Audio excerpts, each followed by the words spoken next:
Okay, everybody, Shabbat Shalom. Let's have a quick word of Torah. Um, COVID has made everything a challenge, and sports are no exception. But baseball fans, I hope, can be happy. It's been an interesting, but the MLB pulled it off. The playoffs have been exciting, and after tonight, it's very possible that we will know which two teams are in the World Series because the Tampa Bay Rays are up on the Houston Astros, and they might complete that series tonight. And the Atlanta Braves are really up on Los Angeles Dodgers, and they might win their series tonight as well. I'm sorry for you Yankee fans and you Met fans. Yankees were close but didn't quite make it this year. Now, a lot of you may know I am from Michigan. I'm from Detroit, and so I am a Detroit Tigers fan. That's right. I brought my Detroit Tigers jersey with the Old English D. There we go, right there. Can't really see it so well with the virtual background, but there it is. Yeah, Tigers. I know we're kind of like a minor league team right now because we really suck, but I'm from Detroit. I can't help it. I will always be a fan of the Detroit Tigers. And 10 years ago, June 2nd of 2010, is one of the most, I would say, infamous moments in Major League Baseball history. I bet a lot of you know what I'm talking about.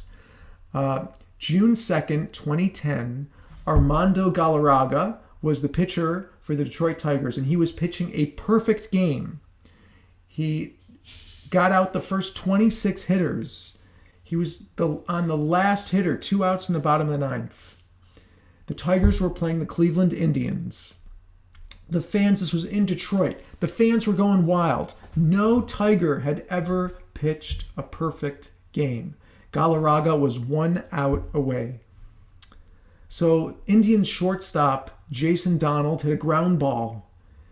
He was clearly out at first base, but inexplicably, the umpire at first, Jim Joyce, called Donald safe. The crowd went ballistic. It was unbelievable. The replay showed that Jim Joyce was clearly wrong, and he later apologized and admitted his mistake. But what I really loved about that moment was that Armando Galarraga, the pitcher, he acted like a real mensch. He didn't get angry. He got the next out. The Tigers won the game. He had at the time, and he still has, no animosity towards the ump. Now, of course, today with instant replay, it would have deemed that the runner was out, and Galarraga would have been awarded his perfect game. And in fact, the pitcher, Galarraga, he advocated to Major League Baseball that they should use instant replay because of what occurred that fateful night 10 years ago.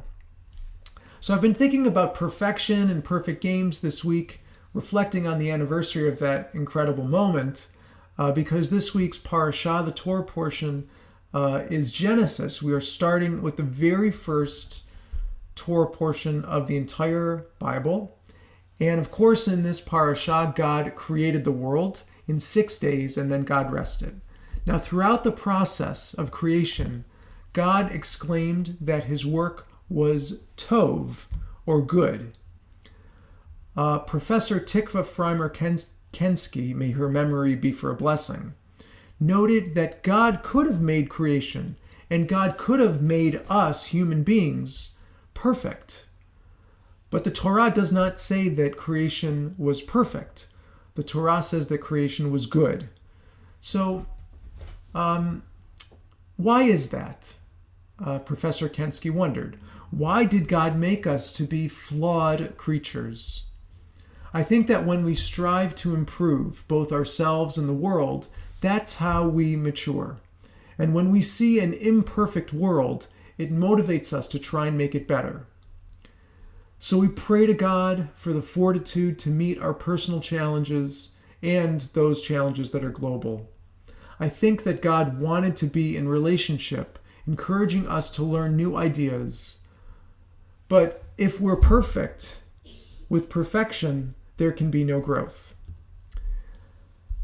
I think that too many of us, we pressure our kids, we pressure ourselves and others that we must be perfect. But life was never really meant to be perfect. It was meant to be good. And we were always striving to make it better. That's what life is supposed to be about. It's like the poet and songwriter Leonard Cohen taught us. There's a crack in everything, and that's how light gets in.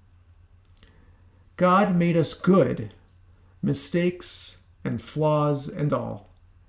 Flaws are not ugly. They are part of our humanity. They are reminders that we should strive to improve ourselves and this world. But ultimately, only God is perfect.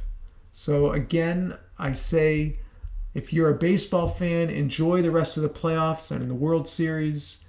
If you like to root for the underdog, I know you Mets fans know what I'm talking about. You can cheer for the Detroit Tigers. It's okay. They need all the love they can get. By the way, I'm dedicating this sermon to my father, the most loyal and dedicated Detroit Tigers fan I know. Dad, God bless you. Shabbat Shalom.